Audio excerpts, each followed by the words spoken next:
أعوذ بالله من الشيطان الرجيم. بسم الله الرحمن الرحيم. الحمد لله والصلاة والسلام على رسول الله. اللهم اغفر لنا ولشيخنا وللحاضرين.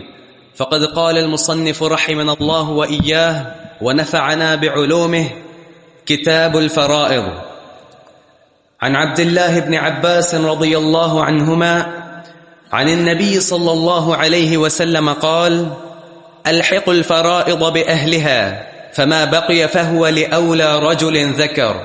وفي رواية: اقسموا المال بين أهل الفرائض على كتاب الله فما تركت الفرائض فلأولى رجل ذكر. الحمد لله رب العالمين والعاقبة للمتقين ولا عدوان إلا على الظالمين والصلاة والسلام على أشرف الأنبياء والمرسلين نبينا محمد وعلى آله وصحبه وأهل طاعته أجمعين. کتاب الفرائض، فرائض جمع ہے اور اس کا واحد فریضہ، اور فریضہ بمعنی مفروضہ، اور مفروضہ سے مراد مقرر کردہ حصہ۔ فرائض یہ میراث کا علم ہے، اور چونکہ اس میں ورثاء کے حصے شریعت نے مقرر کیے ہیں، اس لیے اس علم کو علم میراث بھی کہتے ہیں اور علم فرائض بھی کہتے ہیں۔ اسلام سے قبل میراث کی منصفانہ تقسیم کا کوئی تصور نہیں تھا، اور کسی شخص کے مرنے پر جو اس کے خاندان کا طاقتور فرد ہوتا وہ مرنے والے کے مال پر قبضہ کر لیتا، اور بالخصوص عورتوں کی میراث کا کوئی تصور نہیں تھا، اور نہ ہی جو کمزور لوگ ہیں خاندان کے انہیں کوئی مال دیا کرتا تھا، مگر اسلام نے ایک منصفانہ نظام کی بنیاد ڈالی۔ اللہ پاک کا فرمان ہے: للرجال نصیب مما ترک الوالدان والاقربون وللنساء نصیب مما ترک الوالدان والاقربون، کہ جو قریبی رشتہ دار یا ماں باپ مال چھوڑ کے جائیں اس میں مردوں کا بھی حصہ ہے، عورتوں کا بھی، تو عورتیں میراث سے محروم نہیں ہیں۔ چنانچہ اسلام نے ایک منصفانہ نظام قائم کیا اور یہ حصے مقرر کیے۔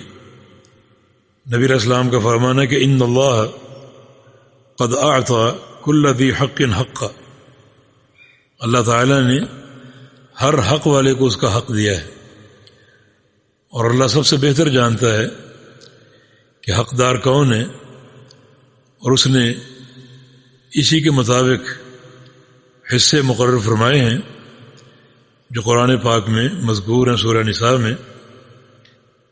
تو یہ علم الفرائض یا علم میراث، یہ حدیث عبداللہ بن عباس رضی اللہ عنہما کی روایت سے فرماتے ہیں کہ رسول اللہ صلی اللہ علیہ وسلم نے ارشاد فرمایا کہ الحق الفرائض بأہلہا، کہ جو حصے ہیں میراث کے وہ اہل میراث کو دے دو، وہ انہیں عطا کر دو، ان کو دے دو اور روکو نہ۔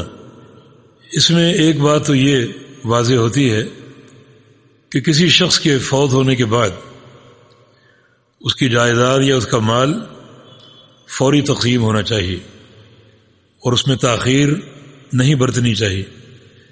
اس میں خیر خواہی ہے فوت ہونے والے کے لیے بھی اور جو اس کے ورثاء ان کے لیے بھی، اور اگر اس میں تاخیر برتی جائے گی تو آگے چل کے بڑے فتنے اور اختلافات جنم لے سکتے ہیں، اور ایسے بہت سے واقعات کا ہم نے مشاہدہ بھی کیا ہے کہ میراث کی تاخیر سے تقسیم کی بنا پر بہت سے فتنے جنم لیے اور نوبت قتل و غارت گری تک پہنچ گئی۔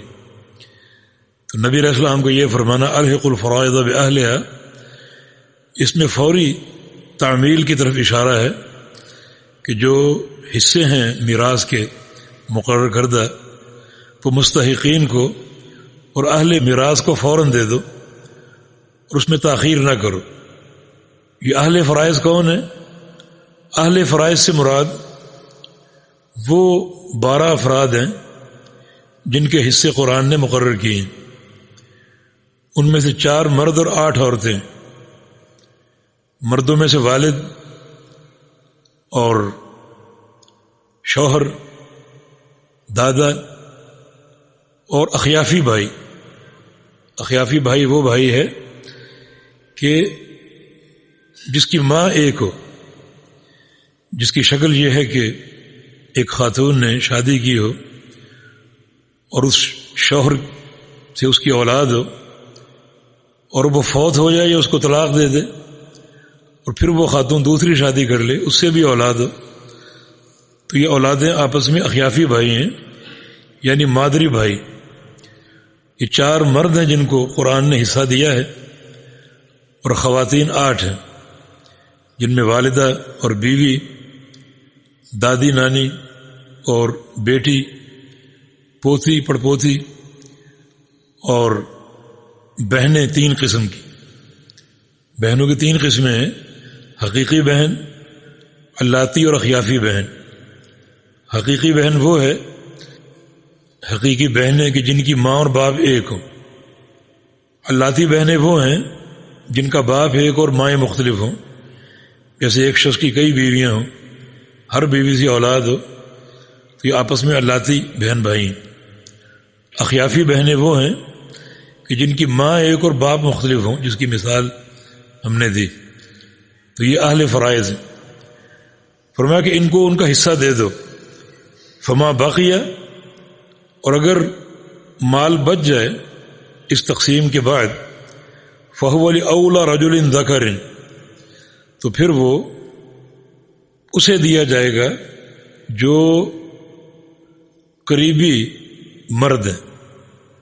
اس کو عصبہ کہا جاتا ہے شریعت کی اصطلاح میں، یعنی ایک اہل فرائض ہیں جو 12 ہیں جو آپ نے سن لیے، اور تقسیم کے بعد اگر مال بچ جائے تو پھر بقیہ مال عصبہ کا حق ہے۔ عصبہ سے مراد وہ وارث ہیں، مرد جن کے ساتھ تعلق باپ کے ناطے ہو، جیسے چچا ہے، یہ باپ کا بھائی ہے، بھتیجا ہے، یہ باپ کے بھائی کا بیٹا ہے، یہ عصبات کہلاتے ہیں۔ عصبہ یعنی اہل فرائض میں تقسیم کے بعد جو مال بچ جائے وہ قریبی اس مرد کا حق ہے جن سے رشتہ اور تعلق اس میت کا باپ کے ناطے سے، اور اگر وہ نہ ہوں، عصبات اگر نہ ہوں، مثلا چچا نہیں ہے، یہ چچا بھائی نہیں ہے، تو پھر عد الارحام کا 3 نمبر ہے۔ اس سے مراد وہ رشتہ دار ہیں جن سے رشتہ اور تعلق ماں کے ناطے ہو، جیسے خالہ ہے، یہ ماں کی بہن ہے۔ اس طرح کوئی بھی رشتہ جو ماں کے ناطے، جیسے ماموں جو ہے وہ ماں کا بھائی ہے، بھانجا جو ہے وہ ماں کی بہن کا بیٹا ہے، تو یہ عد الارحام ہے۔ یہ شرعی ترتیب ہے میراث کی تقسیم کی۔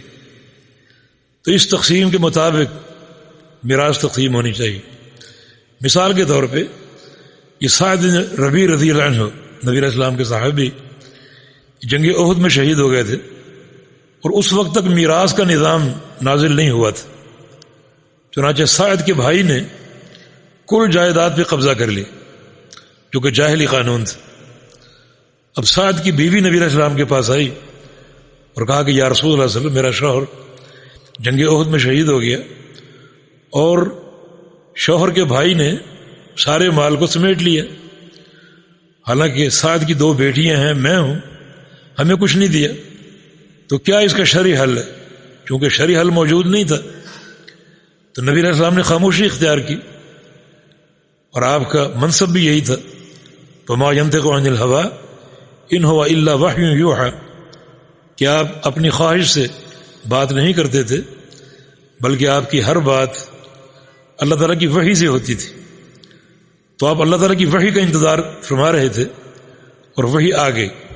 چنانچہ یہ میراث کی آیتیں نازل ہوئیں اور حصے داروں کے حصے متعین ہوئے. تو رسول اللہ صلی اللہ علیہ وسلم نے سعد کے بھائی کو بلا لیا اور کہا کہ اللہ تعالیٰ کی تقسیم کے مطابق جو اللہ نے تقسیم رکھی ہے کہ میت کی اگر اولاد ہو تو بیوی کا ثمن 8واں حصہ، بیوی کا 8واں حصہ، اگر اولاد ہو تو ثمن 8واں حصہ. تو چونکہ اس کی 2 بیٹیاں ہیں سعد کی، تو بیوی کا 8واں حصہ ہے اور 2 بیٹیوں کا 2/3. ایک بیٹی ہو تو آدھا مال اور 2 بیٹیاں ہو تو 2/3. لہذا یہ حصہ ان کو دو، اور جو باقی ہے وہ اسبا کے طور پہ تم لوگ، چونکہ اس کے 2 ہی وارث، ایک اس کی بیوی دوسرا اس کی بیٹیاں. تو بیوی کا 8واں حصہ یہ سمجھیں کہ میت کا ترکہ 24 روپے ہے، 24 روپے کا 8واں حصہ 3 روپے بنتا ہے. تو 3 روپے بیوی کا حق ہے اور 2/3 24 کا کتنا بنتا ہے 16 روپے. یہ بیٹیوں میں تقسیم ہوگا 8 روپے، اور 16 اور 3 19 یہ ختم ہو گئے. باقی 5 روپے بچ گئے اور وارث کو موجود نہیں ہے، ابھی اسبا کا حق. تو چونکہ تم مرحوم کے بھائی ہو تو باقی مال تمہیں دیا جائے گا. تو 5 روپے اس میں آپ کا حق ہے اور باقی مال ورثاء میں تقسیم ہوگا. تو یہ رسول اللہ صلی اللہ علیہ وسلم کا فرمان کہ جو حصے ہیں اہل میراث کے وہ ان کو دو، اور جو باقی مال بچ جائے وہ اسبات میں تقسیم کرو. اسبا اگر نہ ہو تو پھر عدل الارحام ہے، وہ رشتے جو والدہ کی طرف سے، یعنی جو مرد حضرات جیسے ماموں وغیرہ یا بھانجا وغیرہ، پھر ان میں وہ مال جو ہے وہ تقسیم کیا جائے. جی.